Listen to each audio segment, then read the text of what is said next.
오늘 주시는 하나님의 말씀은 사도행전 26장 13절로 18절 말씀입니다. 우리 함께 한 목소리로 하나님 말씀을 같이 받들어 읽겠습니다. 함께 하나님 말씀을 받들어 읽습니다. 시작. 왕이여, 정오가 되어 길에서 보니 하늘로부터 해보다 더 밝은 빛이 나와 내 동행들을 둘러 비추는지라. 우리가 다 땅에 엎드러짐에 내가 소리를 들으니 히브리 말로 이르되 사울아 사울아 네가 어찌하여 나를 박해하느냐. 가시채를 뒷발질하기가 내게 고생이니라. 내가 대답하되 주님 누구시니까? 주께서 이르시되 나는 네가 박해하는 예수라. 일어나 너의 발로 서라. 내가 내게 나타난 것은 곧 네가 나를 본 일과 장차 내가 내게 나타날 일에 너로 종과 증인을 삼으려 함이니, 이스라엘과 이방인들에게서 내가 너를 구원하여 그들에게 보내어 그 눈을 뜨게 하여 어둠에서 빛으로 사탄의 권세에서 하나님께로 돌아오게 하고 죄사함과 나를 믿어 거룩하게 된 무리 가운데서 기업을 얻게 하리라 하더이다. 아멘. 아멘. 좌우에 있는 분과 함께 한번 같이 이렇게 인사하겠습니다. 함께 은혜 받게 되어서 정말 감사합니다. 기쁩니다. 인사하겠습니다.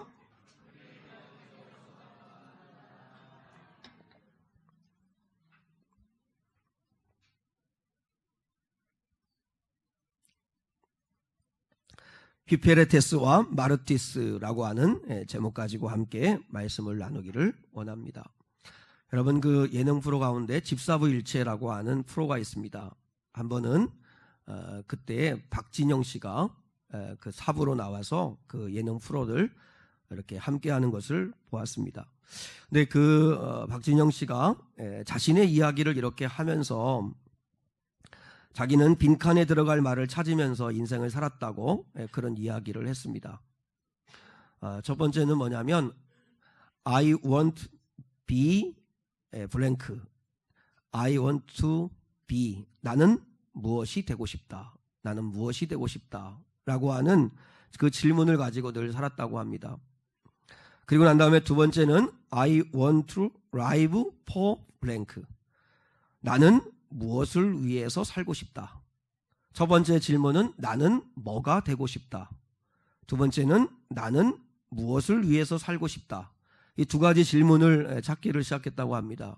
그래서 제일 첫 번째는 자기는 성공하고 싶었답니다. 그래서 그 빈칸에 I want to be successful. 나는 성공하는 사람이 되고 싶다.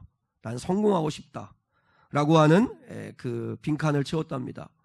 그러다 보니까 이제 성공하고 싶으니까 그러면 성공을 하려면 무엇을 위해서 I want to live for 무엇을 위해 살 건가? money. 그래서 나는 무엇을 위해 살 건가? 20억을 벌어야겠다. 그래서 20억이 인생의 목적이 되었다고 합니다. 그래서 열심히 노력해서 노래도 발표하고 또 활동도 해서 20억을 벌었다고 합니다. 그러니까 갑자기 꿈이 없어지게 된 거죠. 그래서 다시 꿈을 정했답니다. 미국 진출을 하고 싶다. 그래서 죽도록 노력을 했답니다. 돈을 투자하고 땀을 투자하고 꿈을 투자하고 시간을 투자하고 맹렬하게 연습하고 준비해서 그래서 이제 미국 진출을 꿈꾸게 되었다고 합니다. 그래서 거의 다 되는 것 같았는데 갑자기 미국의 그 어떤 그 음반 시장에 요동치는 변화가 있어가지고 자기의 계획이 다 무산되고 말았답니다. 그러면서 박진영 씨가 깊이 고민을 하게 되었다고 합니다. 내가 꾸는 꿈에 뭔가 문제가 있는 것 같다. 그래서 다시 묻기를 시작했답니다. 나는 어떤 사람이 되고 싶은가? 나는 어떤 사람이 되고 싶은가? 지금까지는 성공하고 싶은 사람이 되고 싶어서 그래서 20억 벌고 싶고 미국 진출하고 싶고 더 유명해지고 싶고 더 높아지고 싶고 그것을 위해 살았는데 그게 잘못된 것 같다. 그래서 그가 다시 그 빈칸을 채웠다고 합니다. I want to be respected. 나는 존경받는 사람이 되고 싶다. 나는 존경받는 사람이 되고 싶다. 인정받는 사람이 되고 싶다. 그러면 내가 인정받고 존경받는 사람이 되려면 나는 어떻게 해야 되는 걸까? 그래서 그 다시 두 번째 칸을 채우기 위해서 질문을 하기로 했다는 거죠. 그래서 답을 찾았다고 합니다. I want to live for truth. 나는 진리를 위해서 살겠다. 물론 사는 여러분도 아시겠지만 박진영 씨는 구원파라고 하는 그런 소문이 있죠. 그래서 참 그건 좀 안타까운 마음인데, 그런데 우리 그리스도인들에게 있어서도 분명한 길을 제시하는 방법이라고 생각은 합니다. 여러분도 각자가 이 빈칸을 채워야 합니다. 나는 뭐가 되고 싶다. 나는 뭐가 되고 싶다. I want to be 가로를 채워야 합니다. 나는 뭐가 되고 싶다. 어떤 사람이 되고 싶다. 1번의 칸을 잘 채워야 그래야 2번의 칸을 채울 수가 있습니다. 그러면 나는 그런 사람이 되기 위해서 무엇을 위해 살 건가? 어떻게 살 건가? 이게 결정이 된다는 거죠. 여러분, 예수를 믿는 사람들이 하나님 아버지 앞에서 그러면 1번에 우리가 채워야 할 게 뭘까요? 나는 하나님 앞에서 거룩한 자가 되고 싶다. 나는 하나님께 영광 돌리는 사람이 되고 싶다. 나는 나누는 사람이 되고 싶다. 여러분, 어느 위치까지 올라가려는 걸 인생의 목적으로 삼으시면 안 됩니다. 가령 나는 변호사가 되고 싶다. 나는 사장이 되고 싶다. 나는 어느 포스트까지 올라가는 사람이 되고 싶다. 그러면 그걸 위해서 사는 거죠. 그걸 위해서. 그러면 그걸 이루고 나면 그 다음에는 어떻게 할 건데요? 그래서 여러분, 우리 그리스도인들이 꿔야 할 꿈은 포스트가 아닙니다. 어느 위치까지 올라가고 싶다가 아니라 어떤 사람이 되고 싶다. 어떤 가치를 가지고 살아가는 사람이 되고 싶다. 아니면 어떤 사람은 have, 어느 소유까지 올라가는 삶을 살고 싶다. 그렇게 꿈을 정하지만 예수 믿는 사람들은 그렇게 꿈을 꿔서는 안 된다는 거죠. 어떤 사람이 될 것인가가 결정이 되고 나면 그러면 나는 무엇을 위해 살 것인가? I want to live for Jesus Christ. 나는 주님을 위해 살고 싶다. 나는 good news, 복음을 위해 살고 싶다. 이렇게 결정이 된다는 것이죠. 한번 여러분도 진지하게 백지 위에다가 I want to be 하고 가로를 치고 나는 어떤 사람이 되고 싶은가? 그리고 두 번째 I want to live for 나는 그러면 무엇을 위해 삶을 살 건가 하는 것을 한번 진지하게 한번 답을 찾아보십시오. 우리 20대, 10대 우리 아이들은 이제 꿈을 찾아가는 겁니다. 꿈을 찾아가는 거. 그러나 40대, 50대, 60대가 된 분들은 그 1번의 그 답이 어떤 가치를 추구하는 것이어야지 여전히 어떤 포스트, 어떤 위치, 어떤 높이 그게 되어서는 안 되는 거죠.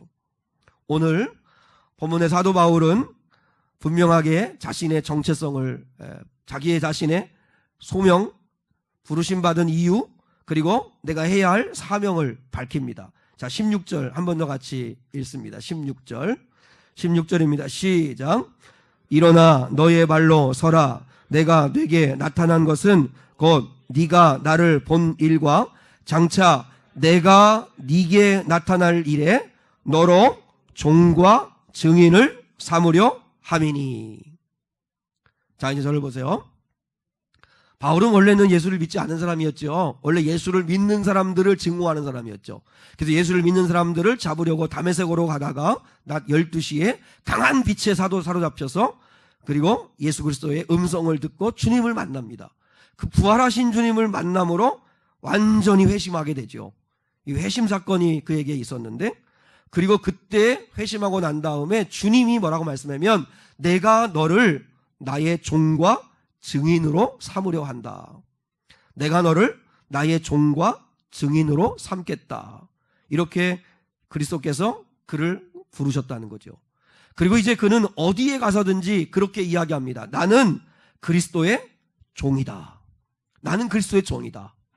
그러므로 나는 이제 그분을 증거하는 삶을 나는 산다. 그래서 사도 바울은 아까 박진영 씨가 이야기하는 인생의 답을 찾는 그 질문에 대한 답을 찾았습니다.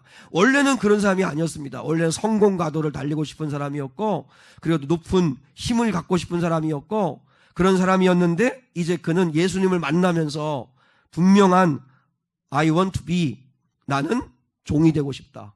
나는 예수 그리스도의 종이 되고 싶다. 그래서 예수 그리스도의 종인 나는 그분을 위해 살고 싶다. 그분을 증거하는 삶, 증인의 삶을 나는 살고 싶다 라고 하는 답을 얻게 되었다는 거죠. 그러나 여러분, 이 부르심은 사도 바울에게만 국한되는 건 결코 아닙니다. 이 부르심 앞에 우리도 똑같이 이 말씀을 받아야 합니다. 그래서 우리가 인생을 살아가면서 모든 그리스도인에게 주어진 부르심이라고 하는 건 이 두 가지의 부르심 앞에 우리가 서야 한다는 것이죠. 자, 첫 번째. 여러분 한번 이렇게 한번 해보시겠습니다. 나는 그리스도의 종입니다. 시작. 첫 번째 우리가 하나님 아버지 앞에 응답해야 될 첫 번째 질문은, 첫 번째 대답은 나는 예수 그리스도의 종입니다. 여기서 오늘 16절 나오는 종, 이것이 헬라어로 휘페레테스입니다. 휘페레테스. 여러분, 종하면 흔히 노예하면 둘로스라는 말을 많이 쓰죠. 근데 둘로스하고는 조금 다른 노예를 이야기합니다. 이 휘페레테스는 조금 그래도 어느 정도의 자유가 주어진 종을 이야기하는데, 휘페레테스는 배 밑창에서 노를 젓는 노예를 지칭하는 말입니다. 배 밑창에서 옛날에는 뭐 엔진이 없고 뭐 증기나 어떤 뭐 기름으로 가는 게 아니기 때문에 다 사람들의 힘으로 가는 거잖아요.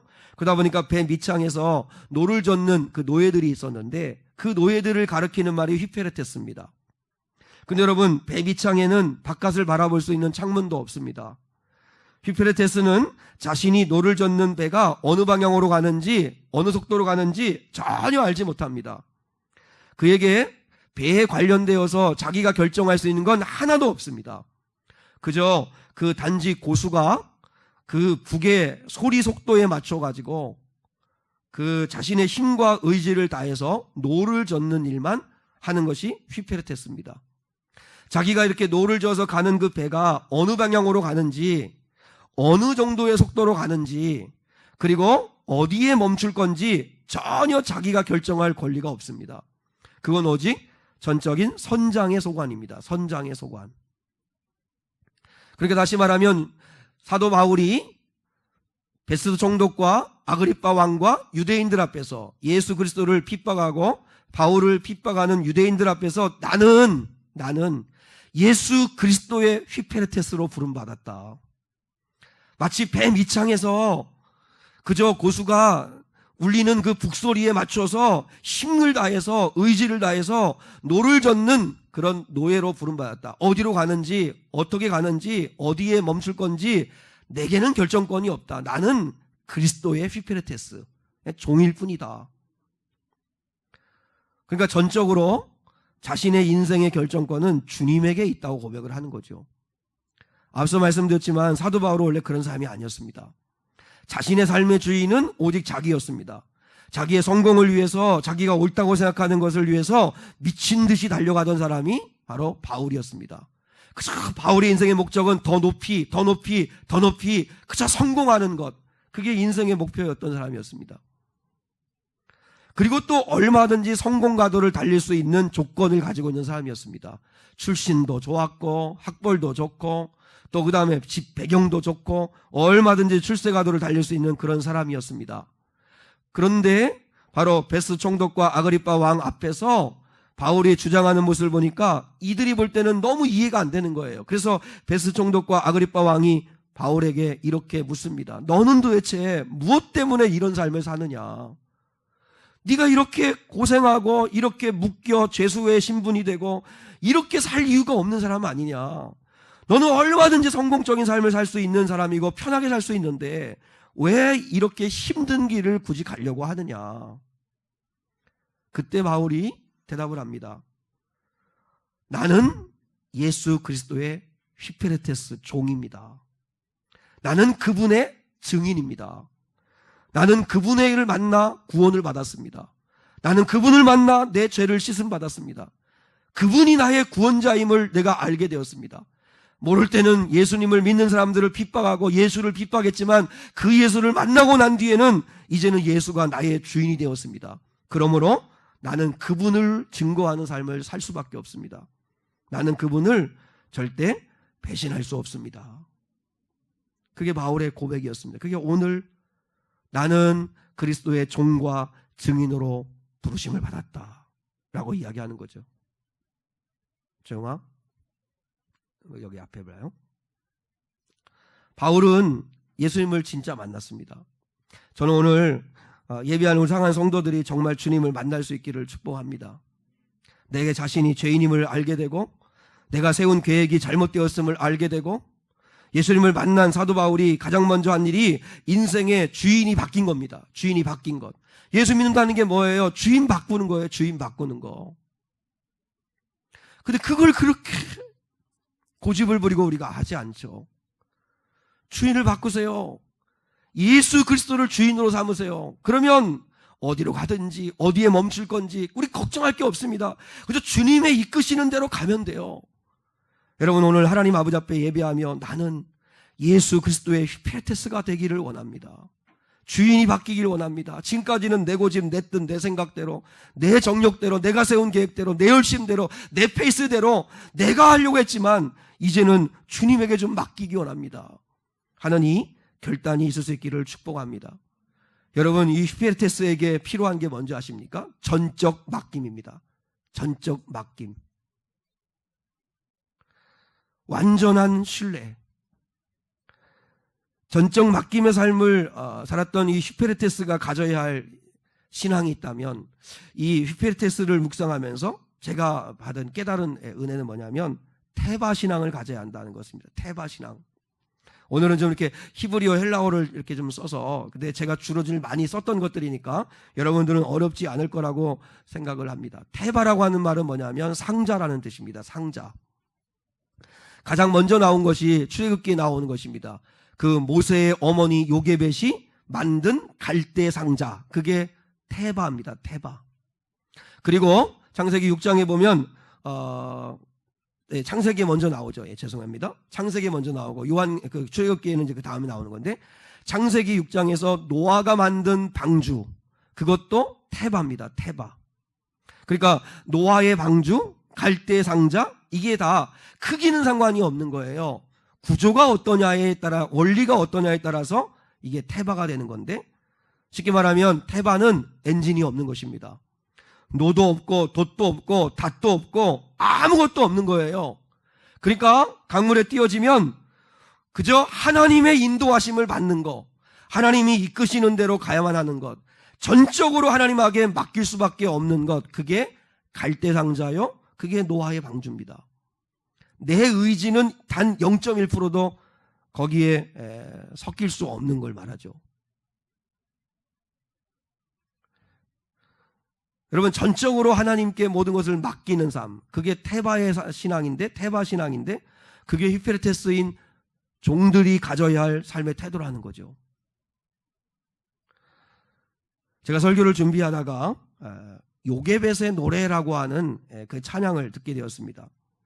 참 은혜를 많이 받았는데, 저는 요즘 뭐 이제 5G가 나온다고 그러니까 뭐 젊은 아이들이 뭐 5G 그것도 이제 뭐 핸드폰 바꾸려고 하고, 왜 젊은 애들이 5G가 필요한지를 모르겠어요. 자기들이 무슨 뭐 큰 중요한 나라를 위한 일을 하는 사람도 아니고, 그냥 근데 그거 5G 만들어 가지고 게임이나 미친 듯이 하려고 그럴 텐데, 여러분 부모 되신 분들은 절대 바꿔주는 일이 없기를 축복합니다. 필요 없어요. 그거 필요 없어요. 그걸 가지고 무슨 창조적인 일을 해요? 생산적인 일을 해요? 나는 여러분이 핸드폰을 가지고 유튜브를 보실 때 뭐 웹툰 보고 뭐 새벽같이 바라보고 뭐 그렇게 하시고 게임 보고 하고 하는데 뭐 좋아요. 그런데 그러면서도 종종 좀 사람이 좀 교회를 다니고 하는 우리 청년들이고 성도들이면 건강한 것도 좀 보셔야 되니까 좀 찬양도 좀 들으시고, 그리고 여러분 유튜브에 있잖아요. 청주 미래교회 치면 그 설교 잘하는 분 나오대요. 죄송해요. 그건 농담이고. 그 좀 그 좋은 기독교의 그 영상도 좀 보시고, 그 영적으로도 영혼도 좀 이렇게 먹이셔야 되지 않습니까? 근데 그 요게벳의 노래를 듣는데 참 은혜를 받았습니다. 그 가사의 은혜를 참 많이 받았습니다. 한번 여러분이 좀 같이 이렇게 마음을 이렇게 감정이입을 좀 해주시면 좋을 것 같아요. 때는 언제예요? 바로 왕이 이스라엘 백성들을 종살이할 때예요. 가장 종살이가 극에 치달을 때예요. 그때 바로 왕이 명령한 게 뭐죠? 이 유대인들, 히브리인들이 번성하는 걸 막기 위해서, 그래서 2살 아래에는 다 남자아이들을, 히브리 남자아이들을 죽여라.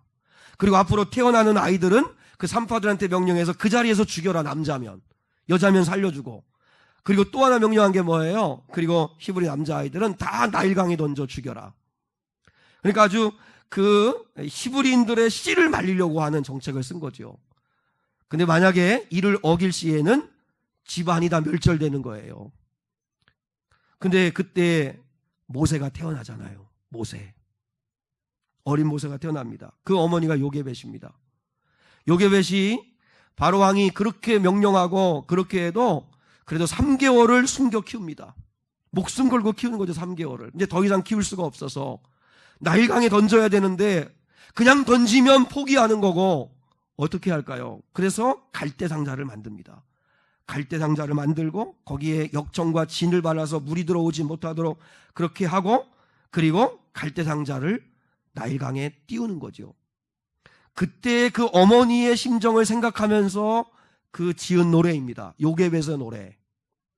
가사가 이렇게 되어 있습니다. 한번 그 어머니의 마음을 생각하면서 한번 여러분이 그 가사를 한번 들어보세요. 작은 갈대상자 물이 새지 않도록 역청과 나무진을 칠하네.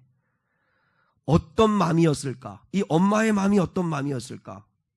그녀의 두 눈엔 눈물이 흐르고 흘러 동그란 눈으로 엄마를 보고 있는 아이와 입을 맞추고 상자를 덮고 강가에 띄우며 간절히 기도했겠지. 그렇지 않을까요? 간절히 기도했겠죠. 기도의 내용을 이 시인은 이렇게 이야기했습니다. 너의 삶의 참 주인, 너의 참 부모이신 하나님, 그 손에 너의 삶을 맡긴다. 너의 삶의 참 주인, 너를 이끄시는 주 하나님, 그 손에 너의 삶을 드린다. 그가 널 구원하시리, 그가 널 이끄시리라, 그가 널 사용하시리라, 그가 너를 인도하시리라. 너의 삶의 참 주인, 너의 삶의 참 주인, 너의 삶의 참 부모이신 하나님, 그 손에 너의 삶을 맡긴다. 진짜 이게 요게벳의 기도였을 것 같아요. 더 이상은 자기가 책임질 수 없어요. 자기가 끌어안고 있는 한 모세도 위험하고 자기도 위험해요. 집안 식구들이 다 위험해요. 죽을 거예요. 발각되면. 이제는 내려놔야 돼요. 그런데 그냥 나일강에 두려우니까 무서우니까 어쩔 수 없이 던져버리는 건 포기예요. 근데 그때 포기하지 아니하고 믿음으로 전적으로 맡겨요. 그러면서 어떤 기도를 해요? 너의 진짜 부모는 하나님이시다. 너의 주인은 하나님이시다. 나는 이제 너를 하나님의 손에 맡긴다. 너의 진짜 주인, 너의 진짜 부모이신 하나님께 너를 드린다. 그가 구원하실 거다. 그가 지키실 거다. 그가 인도하실 거다. 그가 사용하실 거다. 전적인 맡김이죠. 이게 태바입니다. 태바 신앙. 포기하는 게 아닙니다. 진짜 하나님을 믿는 겁니다. 그래서 자식을 맡깁니다. 여러분, 내가 막 주인 되어가지고 내가 내 뜻대로 뭔가를 하려고 그렇게 막 늘 엔진이 과부하 상태에 걸려있는 것처럼 그렇게 달려가지 말고 좀 하나님 아버지 앞에 뭘 시작하기 전에 주님이 시작하실 수 있도록 충분히 좀 기다리면서 기도하고, 금요일 예배도 말씀드렸잖아요. 주님이 시작하신 일은 100% 성공한다고. 내가 시작해가지고 문제가 되고 내가 하려고 하니까 문제가 되지, 주님이 하시기만 하면 100% 성공할 수 있다고. 조급해하지 말고 내 판단과 생각대로 하려고 하지 말고 기도하고 하나님이 시작하도록 기다릴 때, 요게벳의 기도가 우리에게도 필요합니다. 요게벳의 노래가 우리에게도 필요합니다. 모세를 강물에 띄워보낼 수 있었던 건 하나님에 대한 믿음이었습니다. 믿음. 이 아이의 주인은 하나님이시니까, 이 아이의 생명을 구원하실 분은 하나님이시니까. 근데 여러분 아시죠? 하나님이 얼마나 기가 막힌 방법으로 모세를 인도하세요. 그 메시지를 우리한테도 말씀하시는 거예요. 너희들이 맡기기만 하면, 태바 신앙을 가지고 나의 휘피레테스가 되어서 나를 주인 삼아 맡기기만 하면 내가 모세를 지키시고 인도한 것처럼 너희도 그렇게 할게. 하나님이 말씀하시는 거 아니에요? 그 출애굽기 말씀을 읽으면서 여러분은 무엇에 도전을 받으시는 거예요? 우리의 삶의 참 주인은, 우리의 참 부모이신 분은 하나님이십니다. 하나님의 손에 나의 삶을 맡깁니다.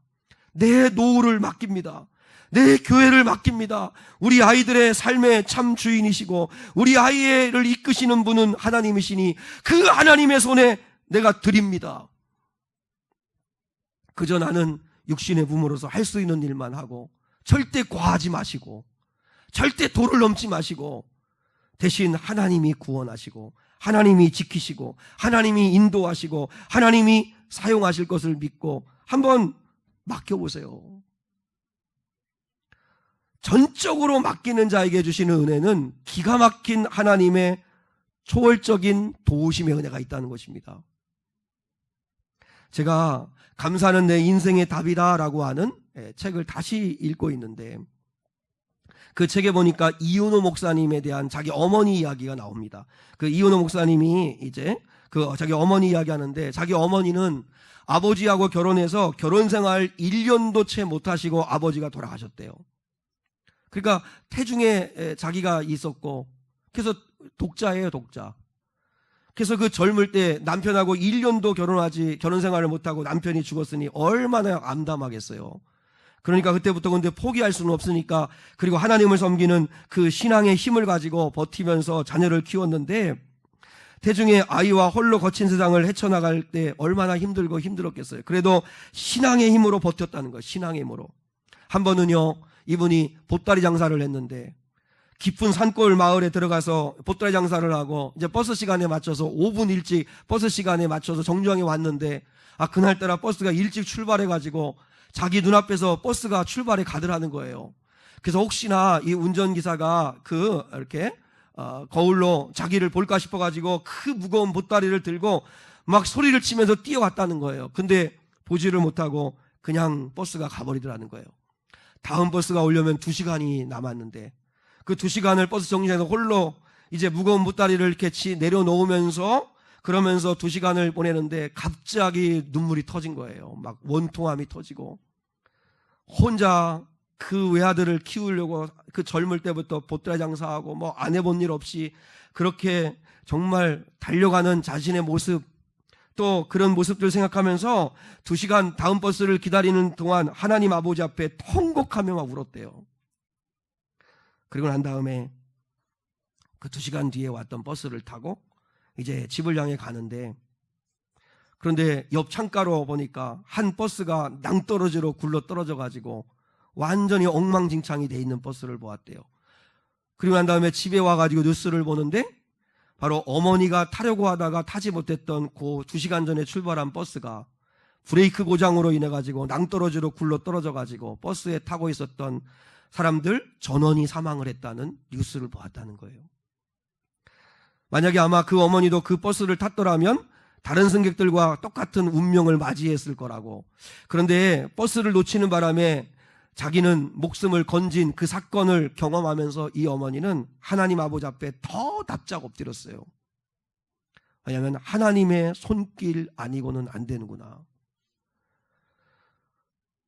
이 일을 겪으면서 어머니는 더 겸손해지고 더 하나님을 경외하게 되고 더 매일매일 하루하루 살아가는 삶에 대하여 감사하며 살아가는 삶이 되었다라고 하는 이야기를 합니다.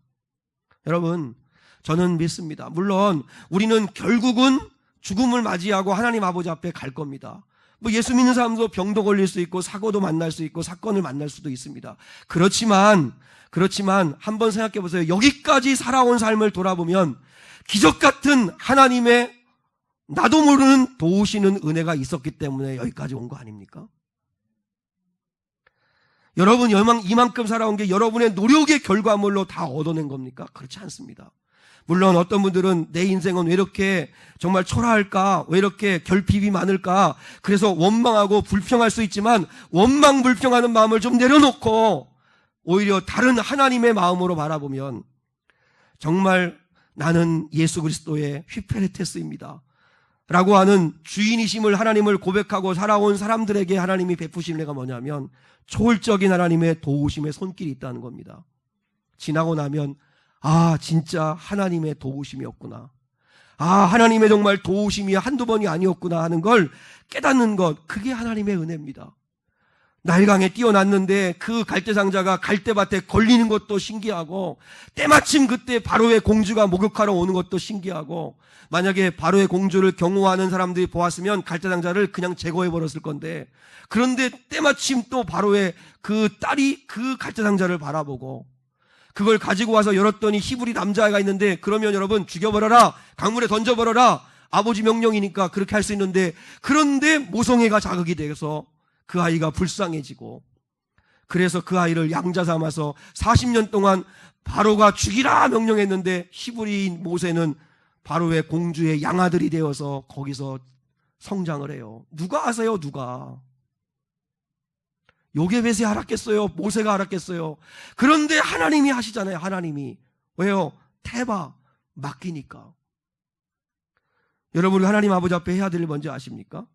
내가 주인 되려고 하지 마시고 주인을 바꾸십시오. 그리고 여러분, 예수 믿기 전에 내가 죄의 종이었고 사탄의 종이었고 육신의 종이어서 늘 육신이 이끄는 대로, 내가 원하는 대로 그렇게 사셨다면 이제는 주인을 바꾸셔서, 하나님, 나는 예수 그리스도의 휘페레테스가 되기 원합니다. 나의 주인 되어 주옵소서. 그렇게 고백할 수 있기를 축복합니다. 그리고 여러분, 또 하나 따라하겠습니다. 나는 그리스도의 증인입니다. 여러분, 증인이라는 건 마르티스입니다. 마르티스라고 하는 이 말이 헬라어로 번역이 된 건 마르티스인데, 이 말이 순교자라고 하는 라틴어 마르티러라고 하는 말이 왔습니다. 영어 순교자가 마터잖아요. 마터. 그러니까 여러분, 참된 증인은 자신의 진실에 대해서 자기 목숨을 거는 사람이다 라고 하는 거죠. 보고 들은 것을 솔직하게 정직하게 이야기하는 사람. 자, 오늘 두 가지만 간단하게 결단하겠습니다. 나는 예수 그리스도의 증인입니다 라는 삶을 사는 거라면, 첫 번째는 나를 자랑하는 자가 아니라 그리스도를 자랑하는 자가 되셔야 합니다. 여러분은 뭘 자랑하십니까?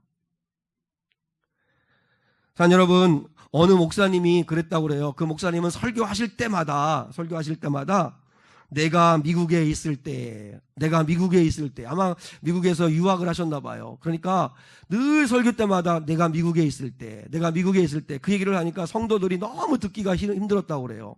아, 우리 목사님은 그냥 말끝마다 설교하실 때마다 내가 미국에 있을 때 그렇게 이야기를 하더라는 거죠.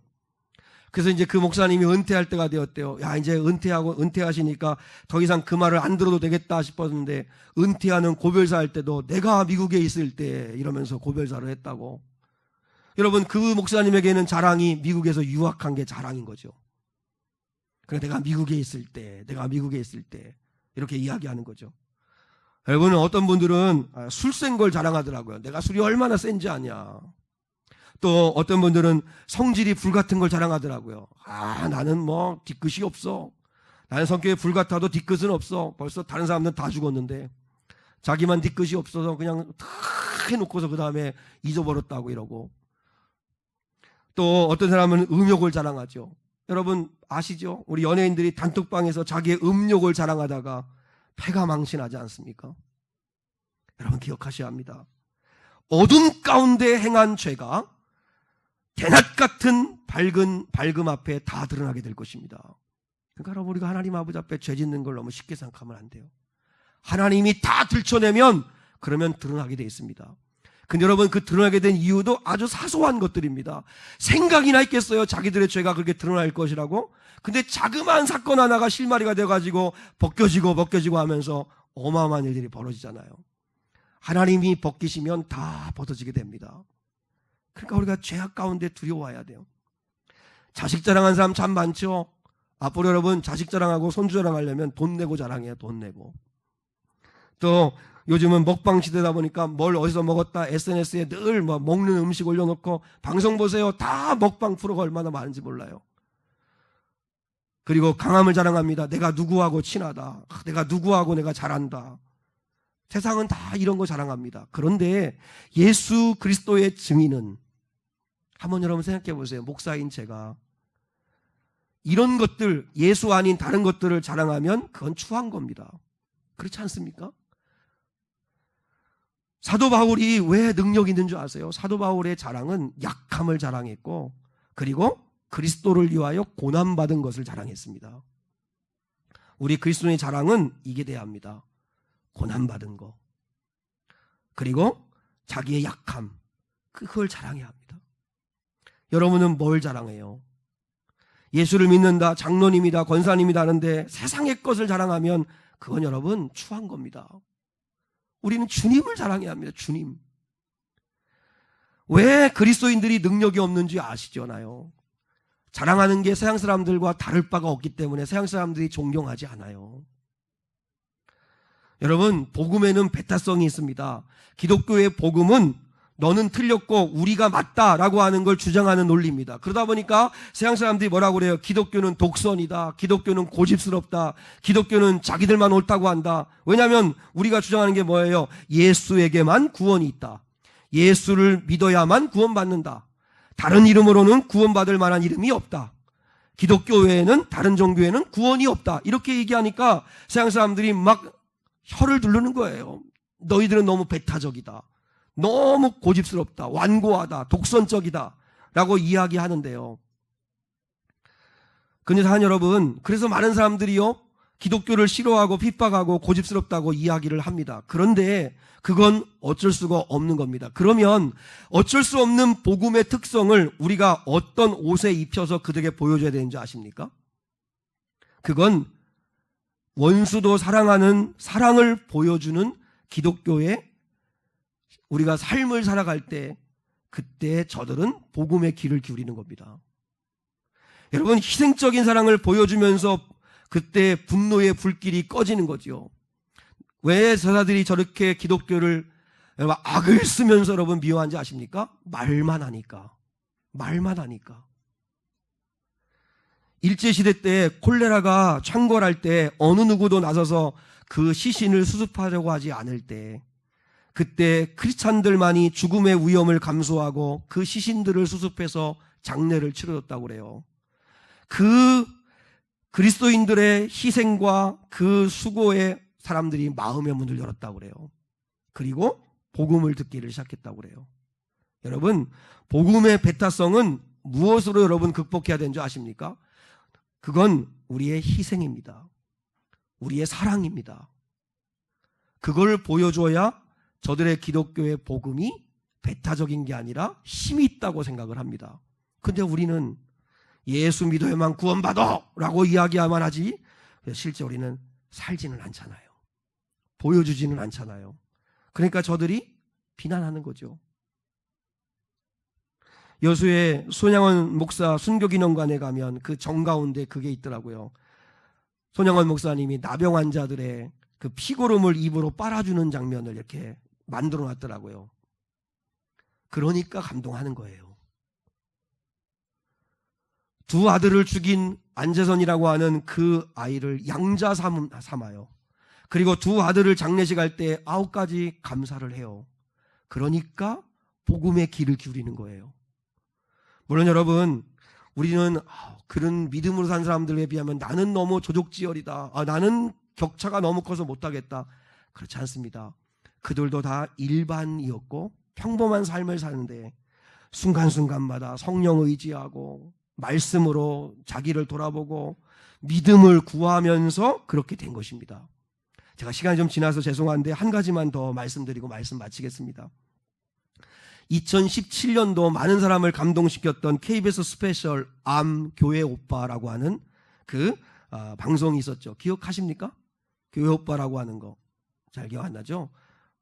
여러분 유튜브에 교회 오빠라고 한번 쳐보세요. 나옵니다. 그런 것도 좀 한번 좀 보세요. 게임만 하고 하지 말고. 현준아, 주영아, 알았지? 응? 여러분들 2017년도에 방송했을 때 그때 정말 아름다운 증인의 삶을 보여준 고 이관희 집사, 오은주 집사의 이야기입니다. 근데 여러분, 그분들의 이야기가 이번 5월 16일 날 다큐멘터리 교회 오빠라고 하는 걸로 영화로 개봉이 됩니다. 나는 청주에서 개봉됐으면 참 좋겠어. 그러면 나는 우리 교회 식구들하고 다 같이 가서 좀 봤으면 좋겠는데 청주에서는 잘 안 하더라고요. 근데 그 교회 오빠가 5월 16일 날 개봉이 됩니다. 그 5월 16일 날 개봉되는 그 영화는 2017년도 KBS 스페셜에서 암 투병을 하면서 믿음의 고백을 했던 그 모습을 보였다면 2018년도에 그 남편 고 이관희 집사가 하나님의 부름을 받거든요. 그 죽음을 맞이하는 그때 믿음의 삶을 보여주는 게 영화입니다. 딸을 낳고 3개월 되었을 때 이 남편인 이관희 집사가 대장암 4기 진단을 받습니다. 그 대장암이 다 전이 돼가지고 더 이상 손 쓸 수 없는 상황이 되죠. 그 아들의 그 비보를 듣고 어머니가 충격으로 돌아가십니다. 거기에 설상가상 아내도 혈액암 4기 진단을 받습니다. 세상 여러분, 이런 비현실적인 고난 앞에서 이들이 하나님을 원망하지 않습니다. 욥기를 읽으면서 원망하지 아니하고 감사를 드립니다. 이들의 삶이 예수님을 보여준 정말 마르티스, 증인이었다는 것을 어떻게 알 수 있냐면 방송이 나가고 난 후에 이런 그 열매들이 맺었다고 합니다. 한 지인은 이렇게 이야기했다고 합니다. 방송을 보면서 많은 눈물을 흘렸다. 처음에는 감사의 눈물이었다. 이렇게 믿음으로 살아가는 사람들이 있다는 것에 너무 감사했다. 그 다음엔 감동의 눈물을 흘렸다. 한마디 한마디 고백 속에 마음이 울리고 하나님을 향한 고백에 영혼이 울렸다. 하나님께서 너희 부부를 통해 이 시대의 그리스도인들을 깨우고 계신 것 같다. 무슨 말로 너희를 축복할지 모르겠다. 너희 가정을 통해 하나님은 이미 영광을 받으신 것이 틀림없다. 한 분은 하나님만 의지하고 하나님을 향한 고백을 하는 모습을 통해 하나님께서 살아계심을 보았습니다. 어느 날 전혀 연락하지 않고 지냈던 오랜만에 친구에게 전화가 왔답니다. 이 이관희 집사에게. 그 방송을 보고 난 다음에, 관희야, 방송 잘 봤다. 나 예수님 믿기로 했다. 네가 믿는 예수님 진짜 좋은 분이지? 진짜 좋은 분이지? 나도 그 예수님 믿기로 했다. 이관희 집사는요, 자기 평생 소원이 뭐냐면 내 삶을 통해 한 영혼이라도 주님을 믿고 주님께로 돌아올 수 있는 삶을 살 수만 있다면 자기는 좋겠다. 여러분, 너무 아름답지 않아요? 여러분의 삶을 통해서 한 영혼만이라도 주님께 돌아올 수 있는 삶을 살 수 있다면 그 성공한 거 아니에요? 그런데 늘 그렇게 기도했는데 자기의 고통을 통해 하나님께서 일하셨음을 그 친구의 고백을 통해 자기는 너무너무 감사를 드렸다고. 여러분, 대단한 삶을 살지 못해도 나의 삶을 통해 한 사람만이라도 주님께로 돌아올 수 있는 증인이 될 수 있다면 그것으로 귀하다는 거죠.